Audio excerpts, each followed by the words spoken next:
Iya, aku berdebat dari persilahkan. Bro, masih kuat nggak bro? Masih kuat kan kita jam 10 lewat 10 saya berikan. Jam 10 selesai ceramah ya kita tahlilan kita doa. Assalamualaikum warahmatullahi wabarakatuh. Yang di luar jelas saja kan? Yang di luar jelas saja kan? A'udzu billahi minasy syaithanir rajim. Bismillahirrahmanirrahim. Alhamdulillahi rabbil alamin. Assalatu wassalamu ala asrofil anbiya'i wal mursalin sayyidina wa nabiyyina wa maulana Muhammadin wa ala alihi wa ashabihi ajma'in.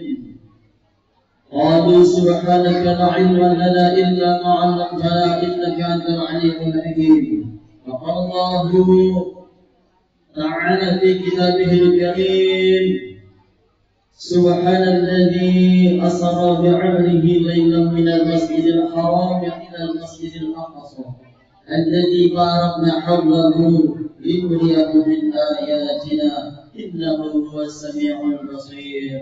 وقال رسول الله صلى الله عليه وسلم الصلاة معراج المؤمن. وقال أيضا الصلاة بما ذكر فمن أقامها فقد أقام الدين ومن تركها فقد هدى الدين. صدق الله العظيم وصدق الله رسوله الكريم. أما بعد. Yang belum hormati segenap Bapak-bapak, ibu-ibu jemaah Masjid Al-Huda, para tokoh agama, tokoh masyarakat, segenap pengurus Masjid Al-Huda, dan bunda jemaah sekalian yang sama-sama dirahmati oleh Allah Subhanahu wa Ta'ala. Alhamdulillah kita panjatkan puji syukur kehadirat Allah Subhanahu wa Ta'ala. Malam hari ini kita berkumpul di ruangan Masjid Al-Huda dalam rangka dua agenda besar. Dua agenda besar khususnya kita di Kalimantan. Yang pertama seluruh Indonesia atau seluruh dunia itu peristiwa Isra wal Mi'raj baginda Nabi besar Muhammad SAW. Yang kedua itu khusus regional Kalimantan, itu yaitu haul daripada Sayyiduna guru kita semua, yaitu Al-Alim Al-Agama Al-Alim Billah Syekh Muhammad Zaid bin Abdul Ghani yang sudah sama-sama kita dengarkan pembacaan daripada manaqib beliau tadi. Mudah-mudahan dengan dibacakannya manaqib min auliya Allah dan nuzulur rahmah, Allah turunkan rahmat kepada kita semua, kepada guru-guru yang membaca, kepada kita yang hadir di sini, dan kepada semua apa yang ada di sini. Insyaallah Allah turunkan rahmat. Oh, ini makanan yang ada di muka ini penuh dengan rahmat. Karena habis kita berdoa ambil bawa kulit simpan jadi simat. Ada wujud yang jadi simat makanan dimakan aja. Simat ambil barokahnya. Salawat dan salam, alhamdulillah kita panjatkan puji syukur kehadirat Allah Subhanahu wa Ta'ala. Salawat dan salam kita haturkan kehadiran junjungan kita baginda Nabi besar Muhammad sallallahu alaihi wasallam, keluarga, sahabat, serta kepada seluruh pengikut-pengikut beliau ila yaumil qiyamah, khusus kita semua yang hadir di tempat ini dan keluarga kita dimanapun berada. Udah belum gaspol, supaya lekas berikan gaspol. Mudah-mudahan biar bisa mencerna apa yang belum disampaikan dan kita disertai hidayah oleh Allah sehingga kita bisa mengamalkannya dengan taufik dan inayah ya Allah. Bapak Ibu jemaah sekalian yang sama-sama dirahmati Allah Subhanahu wa Ta'ala. Peristiwa Isra wal Mi'raj baginda kita Nabi besar Muhammad sallallahu alaihi wasallam itu adalah satu peristiwa yang spektakuler. Apa artinya? Apa itu spektakuler? Apa artinya? Peristiwa yang sungguh sangat luar biasa, seperti halnya yang dibacakan oleh wali kita tadi loh, maknanya loh. Rasulullah itu dalam waktu sebagian malam saja melakukan perjalanan dari Masjidil Haram di kota Mekah sampai ke Masjidil Aqsa di kota Palestina. Itu yang dalam perjalanan orang dulu pakai Mekah itu 1 bulan baru sampai. Tapi Rasulullah sebagian malam aja dari Masjidil Haram ke Masjidil Aqsa, itu kemana lagi? Naik ke langit 1 sampai ke 7, kemudian singgah di Baitul Maqmur hingga sampai ke Sidratul Muntaha. Hanya sebagian malam saja. Seluruh perjalanan ini sungguh di luar Nurul. Luar Nurul kan? Luar Nara, ya, luar akal gitu aja sudah. Menyebutnya. Perjalanan ini sungguh di luar akal, sehingga perjalanan ini adalah satu buah ujian keimanan bagi kita umat Islam. Khususnya umat Islam ketika di zamannya Rasulullah. Ini mungkin terbesar keimanan umat Islam yang baru masuk memeluk agama Islam. Kenapa? Karena banyak umat Islam tempo dulu yang baru masuk Islam, baru mengatakan asyhadu an la ilaha illallah wa asyhadu anna Muhammadar Rasulullah. Tiba-tiba tatkala Rasulullah SAW menceritakan perjalanan ini, mereka lemah imannya sehingga mereka kembali ke dalam kekafiran. Alhamdulillah, mudah-mudahan kita semua dijaga oleh Allah keimanan, walaupun perjalanan Rasulullah ini mustahil kita musuh Islam terbesar, yaitu Abu Jahal. Abu Jahal, siapa? Musuh Nabi. Abu Jahal ketika mendengar Rasul menceritakan ini, apa yang terjadi? Dia mengumpulkan masyarakat Arab, dia mengumpulkan di sebuah bukit, lalu dia ceritakan, wahai penduduk Arab, dengarkan ini, Muhammad menceritakan sebuah cerita bahwa dia melakukan perjalanan dari Masjidil Haram ke Masjidil Aqsa, kemudian naik ke Sidratul Muntaha yang katanya hanya sebagian malam, setengah daripada malam saja. Apakah kalian percaya? Kata Abu Jahal. Ini pertanyaan menjebak umat Islam saat itu. Banyaklah di antara umat Islam yang baru memeluk Islam yang keimanannya masih tipis kulit bawang, lalu keluar dari Islam karena tidak percaya. Lalu Abu Jahal merasa sukses nih dengan pidatonya. Abu Jahal datangi lagi sahabat Rasul. Siapa? Abu Bakar. Lalu ketemu, hai Abu Bakar, sini dulu. Apa aja Abu Bakar? Sini apa nama kisah? Kisah apa aja Abu Bakar? Ini Muhammad, sahabat engkau yang engkau katakan Nabi dan Rasulnya Allah, menciptakan sesuatu yang mustahil daripada masuk akal. Mustahil tidak bisa diterima oleh akal. Ujian Abu Bakar, kenapa jarang yang diceritakan? Ujar Muhammad ini melakukan perjalanan dari Masjidil Haram ke Masjidil Aqsa, kemudian naik ke langit ke-7 sampai Sidratul Muntaha dengan hanya sebagian malam. Percayalah ini wahai Abu Bakar. Ujar Abu Bakar, jawabannya ini mau 2.000 ayo datang jawab.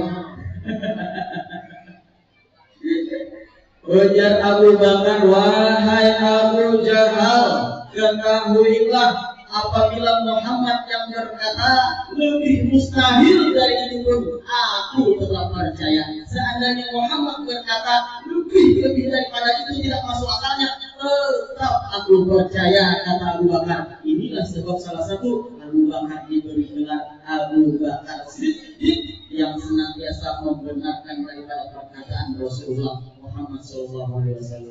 Udah jamaah yang sama-sama dirahmati Allah Subhanahu wa taala. Setiap sesuatu pekerjaan, setiap sesuatu perkara itu pasti ada sebabnya. Jujurlah. Pian semalam waktu dilamar lawan suami itu lalu hendak, pasti ada sebabnya lah. Sebab melihat suami itu bungas, gagah, langkar, tinggi sampai kayak gitu. Kayak saya tidak. Ada sebab. Begitupun perjalanan Isra wal Mi'raj ini ada sebab di dalamnya. Kenapa Allah memperjalankan baginda kita Nabi besar Muhammad SAW sampai naik ke langit ke-7 dan berjumpa bersama Allah di sesuatu tempat yang kita akan tahu? Itu ada sebabnya. Apa sebabnya? Kalau kemarin di pengajian ibu-ibu sudah menyampaikan satu sebabnya lah. Kalau itu disampaikan lagi malam hari ini ada lagi, filmnya Pak Ulang. Cerita sinetronnya Pak Ulang, dia menonton sinetron drama Korea, tapi yang dia sudah tonton kira-kira kami adalah sudah jauh menonton itu ya. Mau menonton itu sudah jauh Ustaz menceritakan itu aku beli ya, beli. Nah, sebab daripada perjalanan Isra wal Mi'raj Nabi kita Muhammad SAW itu di dalam tarikh Islam. Kalau kemarin itu di dalam kitab Durratun Nasihin diceritakan, sekarang ini di dalam tarikh Islam sejarah menjelaskan bahwa kenapa Allah memperjalankan baginda kita Nabi besar Muhammad SAW itu sebabnya karena pada bulan itu, pada tahun itu Rasulullah SAW sedang bersedih. Maka Allah ingin menghibur Rasul. Kenapa Rasulullah SAW bersedih? Karena pada tahun itu Rasulullah SAW ditinggal wafat oleh paman tercinta, ditinggal wafat oleh paman yang senantiasa menjaga beliau, memperjuangkan beliau, menjaga beliau dari serangan-serangan para musuh-musuh Islam di dalam dakwahnya. Siapa? Ayahnya daripada Ali, yaitu Ali bin Abu Thalib. Jadi paman beliau yang bernama Abu Thalib, jangan paman Nabi siapa tadi? Abu siapa? Abu Thalib, Abu Bakar. Nah, Abu Bakar itu bin Presiden, sahabat Sidin. Perhatikan anak-anak ya, no? Ustaz dari soal karena hadirnya lebih banyak ini sambat tapi waktunya kan berzakat.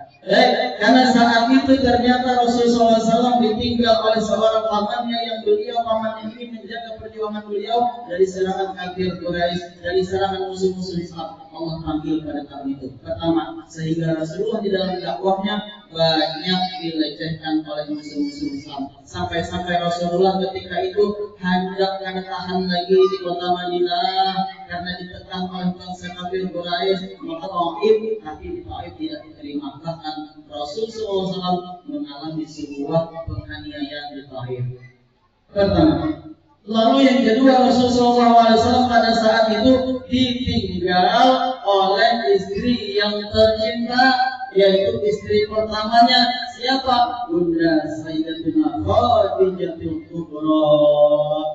Wafatlah sang belahan Nabi, berpulang kembali kepada Allah. Maka Rasulullah SAW di dalam kesedihan. Bunda, sedihnya Rasulullah SAW ini bukan karena sedih berpisah di dunia karena Rasul yakin berpisah di dunia itu hanya sementara, nanti di akhirat akan bersama selama-lamanya, abadan abada. Tapi ternyata sedihnya Rasulullah ditinggal Siti Khadiijah, ditinggal pamannya itu. Kenapa? Karena beliau mengenal perjuangan dan pengorbanan daripada paman beliau dan istri tercinta beliau Sayyidatina Khadiijah. Dikenang-kenang terus oleh Rasulullah. Ya Rasulullah itu bukan kalau pian hendak supaya pian itu dikenang selalu oleh Rasulullah, maka turunilah Abu Thalib dan turunilah Sayyidatina Khadiijah. Ini yang perlu kita bahas malam hari ini. Kita kada bercerita Isra Mi'raj lah. Kalau bercerita Isra Mi'raj bisa jadi 12 kita berikan. Jadi kita bercerita satu sebab yang ini ya. Jadi kenapa Rasulullah SAW itu sedih ketika ditinggal pamannya dan istri tercinta? Karena Rasulullah SAW itu selalu teringat akan perjuangan pamannya dan pengorbanan istrinya. Maka kepada kita, apabila kita ingin selalu diingat oleh Rasulullah, supaya kita ingin dikenal oleh Rasulullah, sehingga nama kita dipanggil oleh Rasulullah nanti, sehingga kita diakui oleh Rasulullah nanti, sehingga kita mendapatkan syafaat dan baginda Nabi Muhammad SAW di akhir nanti, di mana itu tidak ada syafaat yang bisa kita harapkan kecuali yang pertama hanyalah syafaat baginda kita Nabi Muhammad SAW. Bagaimana caranya? Maka lihat perjuangan daripada Abu Thalib dan lihat daripada pengorbanan Sayyidatina Khadiijah. Mereka berdua ini adalah orang yang benar-benar berkhidmah kepada Rasul Muhammad SAW sehingga mereka selalu dikenal oleh Rasulullah. Maka kepada kita, yuk sama-sama kita pergunakan jiwa kita, harta dan benda kita, bahkan anak dan istri-istri kita. Kita pergunakan untuk berkhidmah di jalannya Rasulullah SAW. Berkhidmah kepada Rasul itu, walaupun hari ini Rasul sudah tidak ada lagi, sudah wafat, tapi pintu khidmah kepada Rasulullah itu tetap terbuka ila yaumil qiyamah. Babul khidmati 'ala nabi maftuh ila yaumil qiyamah. Pintu untuk kita berkhidmat kepada Rasulullah, pintu untuk kita berkorban demi agama Allah itu tetap terbuka dari zaman dahulu sejak zaman Rasulullah sampai ila yaumil qiyamah. Kitanya aja lagi mau kadang berkhidmat. Bila kita mau, maka kita dikenang, disayang dan selalu diingat-ingat oleh Rasulullah. Kalau kita kadang mau, ya sudah saya. Kadang-kadang mendapat kebaikan namanya. Maulah dapat baik, maulah dapat kebaikan. Mau pastilah. Nomor 10 kita unik, nomor 1 jawabnya mau dan kencang. Mau. Kalau kadang mau berarti sungguh dirugikan. Baik, cara berkhidmat inilah yang kita bagi, yang kita jelaskan. Bagaimana cara berkhidmat kepada Rasulullah SAW? Sementara kita hidup tidak sejaman dengan Rasulullah, kita tidak bisa menyaksikan perjuangannya Rasulullah. Bagaimana caranya berkhidmat? Maka cara salah satunya adalah kita pakai, kita amalkan, kita lakukan, atau kita laksanakan semua apa-apa saja yang beliau sampaikan. Secara garis besarnya gini ya, kita pegang dua daripada pusakanya yang ditinggalkan oleh Rasulullah kita. Kita pegang dua pusaka yang ditinggalkan oleh Rasulullah kepada kita. Apa pusaka yang ditinggalkan oleh Rasulullah? Peninggalan Rasulullah dulu sering sampaikan, Rasulullah itu tidak meninggalkan, tidak mewariskan harta. Rasulullah itu tidak mewariskan pangkat dan jabatan. Rasulullah itu tidak mewariskan. Rasulullah jelaskan di dalam hadisnya, taraktu fikum amrayn lan tadilluha tamassaktum bihima, kitabullahi wa sunnatun nabi. Maka wahai umatku, aku tinggalkan dua perkara, dua pusaka kepada kalian. Apabila kalian berpegang teguh kepada kedua pusaka ini, niscaya engkau akan selamat di dunia dan engkau selamat di akhirat. Engkau akan mendapat syafaatku, engkau termasuk orang yang berkhidmat kepadaku. Apa dua pusaka itu? Kitabullahi wa sunnatun nabi. Kitab Allah Al-Quran dan sunnah-sunnah Rasul SAW. Maka kepada kita, yuk pelajari Al-Quran, yuk baca Al-Quran, yuk amalkan isi kandungan yang ada di dalam Al-Quran, yuk ketahui hadis-hadis Rasul, yuk ikuti sunnah-sunnah Rasul. Maka barang siapa yang mengikuti sunnah Rasul, maka orang itu akan bersama dalam surga. Man ahya sunnati faqad ahabani wa man ahabani kana ma'i fil jannah. Barang siapa yang menghidupkan sunnahku, berarti dia cinta kepadaku. Barang siapa yang cinta kepadaku, bersama-sama aku di dalam surga, kata Rasulullah. Sekarang kita gali satu hadis, satu ayat Al-Quran, satu hadis sebelumnya. Baik, maka kepada kita pelajari Al-Quran, pahami maknanya, isi kandungannya, amalkan. Gali ilmunya, amal.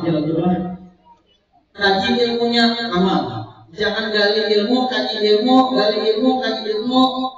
Karena amal rugi juga. Al ilmu bila amalin kasajaratun bila amarat. Ilmu tanpa ada amal bagaikan pohon yang tidak berbuah. Maka amalkan satu saja. Di dalam Al-Quran Allah tegaskan, ya ayyuhalladzina amanu qu anfusakum wa ahlikum nar. Ini dia. Wahai orang-orang yang beriman, jaga dirimu dan keluargamu dari apa? Dari siksaan api neraka yang bahan bakarnya dari batu dan umat manusia. Dari neraka, dengarlah. Tahulah api neraka. Tahulah bahan bakunya berarti bahan bakarnya berarti bahan bakarnya batu dan manusia. Manusia seperti apa? Manusia yang tidak beriman kepada Allah dan tidak cinta kepada Rasulullah. Maka kepada kita perbaharui iman, perbaiki iman, pertahankan iman. Itu kepada kita Allah masukkan kita ke dalam surga. Bapak Ibu jemaah sekalian yang sama-sama dirahmati oleh Allah Subhanahu wa Ta'ala.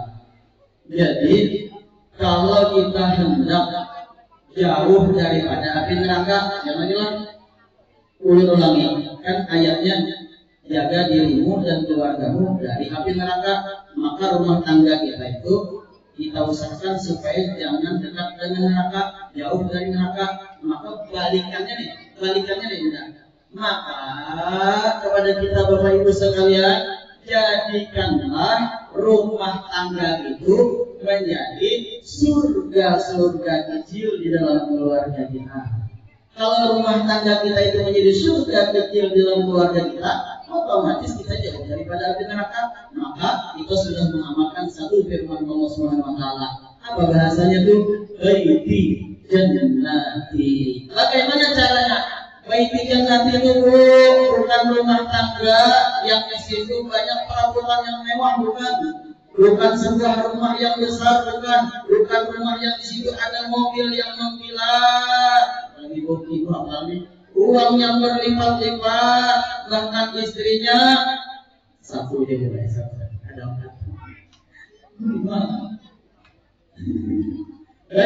rumah tangga baik di jannah itu adalah rumah tangga, bukan rumah tangga yang hidup mewah, rumah tangga yang disitu ada suami yang tampan, istri yang cantik, anak yang pejabat, bukan.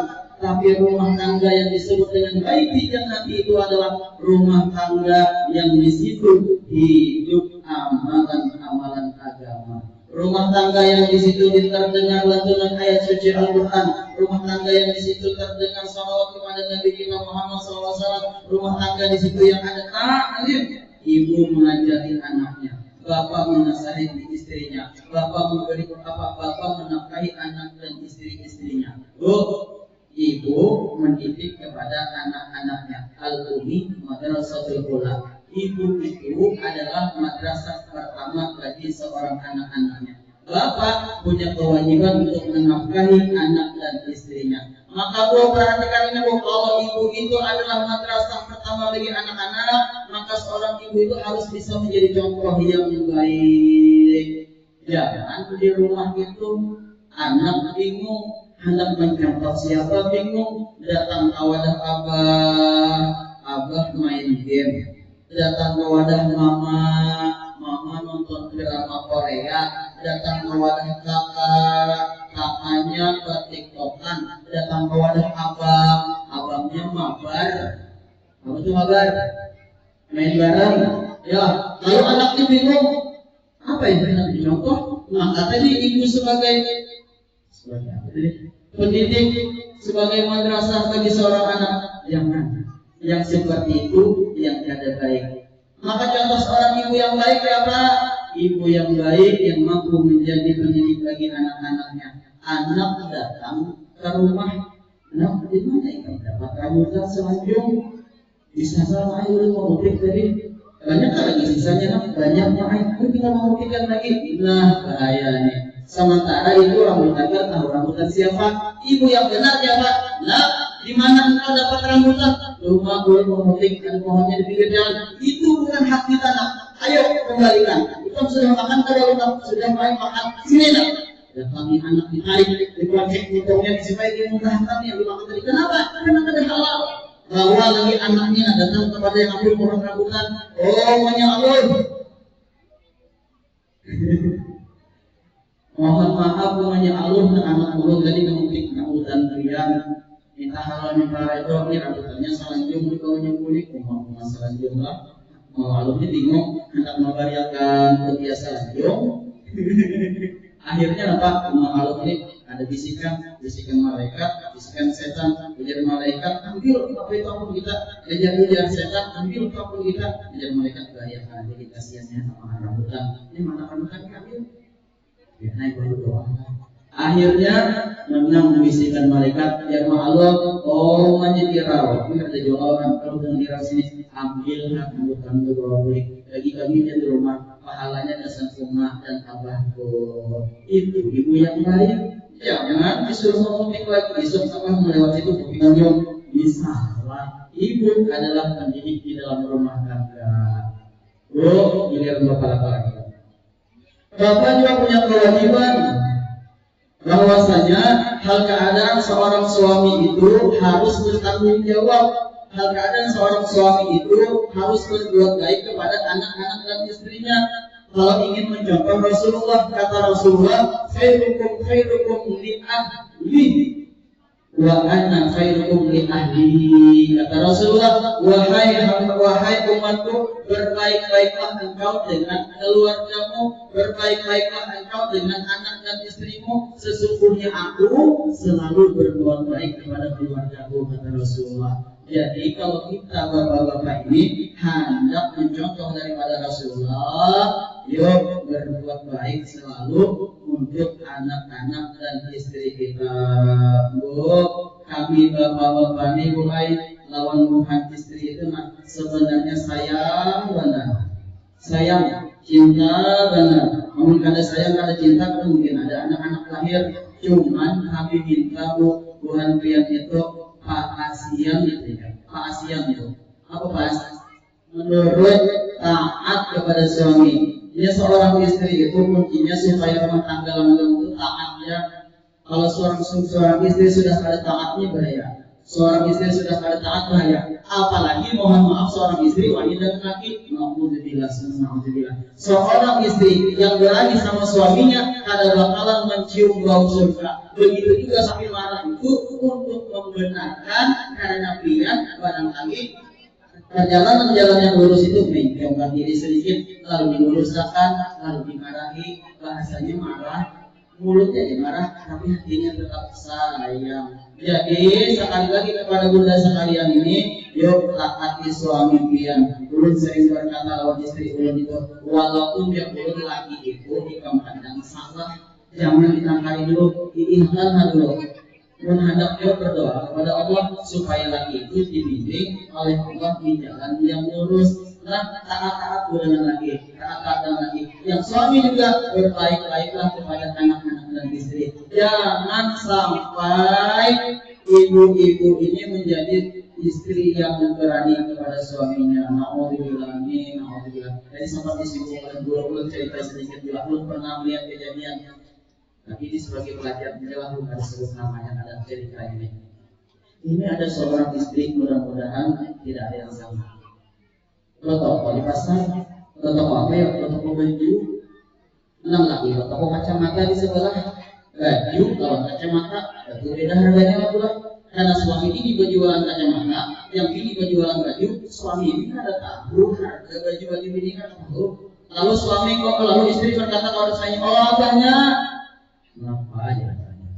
Jaga akan toko bu. Ayo kak, hendak mana itu? Aku hendak pulang ke pengajian. Hendak pulang ke pengajian lah. Salah benar nih. Seharusnya keluarganya yang ada waktu kak. Ulun hendak berizin, ulun hendak pulang ke pengajian. Yang diizinakan kada. Mungkin diizinakan. Tolong jaga akan toko ulun. Yang bujur bu. Yang pertama tadi bujur kan salah. Bujur kan salah. Kira-kira bapak mungkin ada gini bau yang itu kayak malah takjub malah. Oh abahnya jaga akan toko aku hendak pulang ke pengajian. Ini masih jam 2 sudah. Salah ke toko berhasiat. Salah benar. Lalu pulanglah istri ke pengajian. Enam lagi menjaga toko. Tiba-tiba setelah beberapa menit datang orang berbelanja. Ibu yang berbelanja. Oh Haji. Dia kan menjaga toko, kemana aja Haji kemana? Ke pengajian di sini. Ini berapa baju? Baju yang mana? Yang ini kan semalam kalau ini berapa? Ujian sidin. Kenapa? Karena Pak Haji ini kan tahu harga baju. Lalu loginya tukar 150, dipadakannya Pak Haji belum semalam menukar 100.000 selanggar. Iya kan? Ayo begitu. Kamu karuan ini sama 100.000. Nah, nanti akan tukar kesempatan 50.000 aku untuk. Bungkuslah dia 6 lembar. Dibungkuslah 6 lembar setengah lusin. Harga berapa bu? Harga berapa berarti setengah lusin? 600.000. Sore datang main ini. Assalamualaikum. Waalaikumsalam. Siapa jualan namanya? Laris sudah lakinya. Iya kan? Mananya? Lu lihat pernah baju yang di muka tuh. Duit hilang. Alhamdulillah banyaknya. Mana duitnya mana? Mana duitnya? Mau orang yang lagi berapa tadi bu? 600.000. Rumah abahnya kenapa 600.000? Mana lagi duitnya? Kurang? Kan jadi tukangnya banyak. Saya itu tukang lagi menjuali. Hah? Kenapa yang menjuali saya ini? Ada ujarnya. Ini pernah tukar lawan pian sampai berpian ya nanti kalau ini lah. Ujarnya si Jin pernah tukar lawan pian. Memang harga 100.000, dia di nomor 600.000. Oh, rumah abahnya, kamu kan bisa menjual itu mana ya?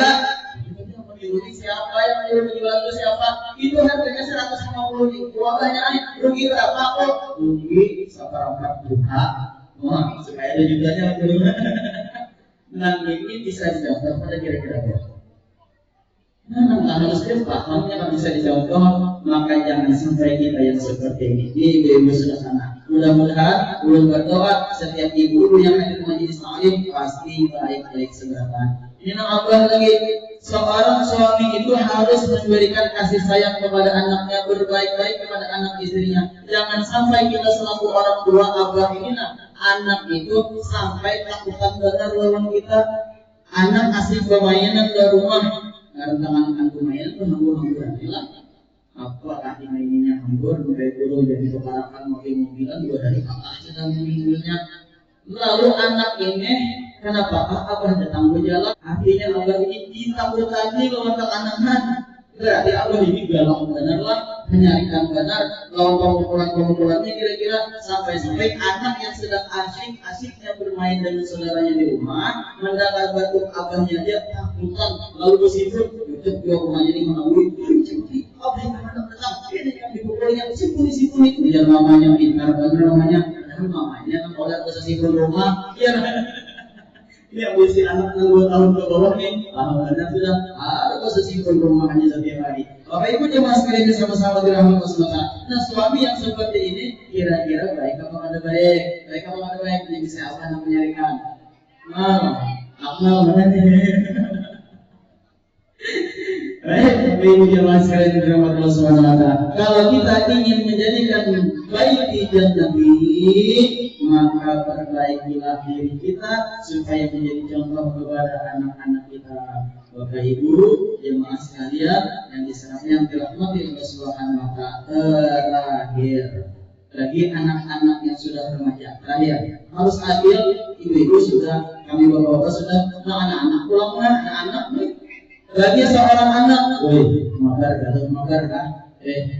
kah? Akmal mabar kah? Bagi anak-anak nih, yang remaja kan, sampai yang belum bersuami, belum beristri itu masih anak-anak viola. Jadi seorang anak kalau ingin menjadi baik Nabi, maka jadilah anak yang berbakti kepada kedua orang tua, anak yang turut kepada orang tua. Jangan anak merasa halus selalu sehandaknya lawan kuitan datang, tapi campur kuitan dengan orang tua. Dulu berdoa, mudah-mudahan anak-anak kita menjadi anak yang soleh dan solehah, anak yang diberikan pemahaman agama yang luas oleh Allah Subhanahu wa taala, sehingga menjadi permata yang nanti bersinar yang akan membuahkan kepada kedua orang tuanya. Terakhir, bagi anak-anak kalau sudah merasa pintar, jangan sekali-kali menjawab orang tua. Jangan karena sudah sarjana, jangan karena sudah belajar, jangan karena sudah belajar ketuhanan, jangan karena sudah belajar hakikat, lalu ketika disariki orang rumah abah menjawab, biar rumah mereka menjawab, biar anak karena belajar tauhid, belum menjawab Allah Taala juga aja. Ini kata ringgian tauhidnya nih, janganlah kalau adalah belajar ilmu tauhid lawan guru, lalu di rumah ditanggung-tanggung salah, lalu menjawab, yang mana kenapa menjawab, ya apa kenapa menjawab, Allah Taala juga yang menjawab pikirannya guru ya, pelajari, padahal guru di mana-mana mendidik supaya murid itu hormat kepada orang tua, bakti kepada orang tua, ibu bapak, ya mas kalian yang sama-sama dirahmati Allah Subhanahu wa taala. Pas pukul 10:10 kita bertahiyat sebentar. Barangkali ini yang dapat ulun sampaikan pada kesempatan hari ini. Ulun ulangi lagi, kita tidak sempat berbicara peristiwa Isra dan Mi'raj. Berbicara Isra dan Mi'raj, insya Allah ulun malam besok di Masjid Al-Karamah ini. Kalau kalian hendak melihat, saksikan live dan streamingnya di channel YouTube Masjid Al-Huda. Minta halal berdoanya, ulun akhiri bila ditaufiq wal hidayah. Wassalamualaikum warahmatullahi wabarakatuh. Kita lanjutkan lagi.